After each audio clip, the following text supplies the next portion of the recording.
আসসালামু আলাইকুম। ১ বছর বন্ধ থাকার পর অবশেষে বাংলাদেশিদের জন্য চালু হয়েছে সেন্ট্রাল এশিয়ার দেশ উজবেকিস্তানের ই-ভিসা। উজবেকিস্তানের ই-ভিসা ৩টি ক্যাটাগরিতে ইস্যু করা হয়: সিঙ্গেল এন্ট্রি, ডাবল এন্ট্রি এবং কি মাল্টিপল এন্ট্রি।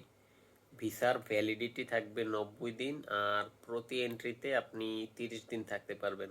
আর তিনটা ভিসার চার্জগুলা যথাক্রমে সিঙ্গেল এন্ট্রি হচ্ছে $20, তারপরে ডাবল এন্ট্রি হচ্ছে $35, আর মাল্টিপল এন্ট্রি হচ্ছে $50। ভয় পাবেন না, সেন্ট্রাল এশিয়ার দেশগুলাতে ট্রাভেলিং করা মানে অনেক চিপ রেটে ট্রাভেলিং করা যায়। আমি শুনছি, আমার যারা বন্ধুরা গেছে, মানে আমার ইন্ডিয়ান বন্ধু কয়েকজন গেছে, সো ওদের কাছ থেকে শুনলাম যে এটা একদম, এই দেশগুলো একদম বাজেট ফ্রেন্ডলি দেশ। সো ভাই লোক, যারা সেন্ট্রাল এশিয়ার প্ল্যান করতেছেন তারা চাইলে উজবেকিস্তান দিয়ে এন্ট্রি নিতে পারেন সেন্ট্রাল এশিয়ায়।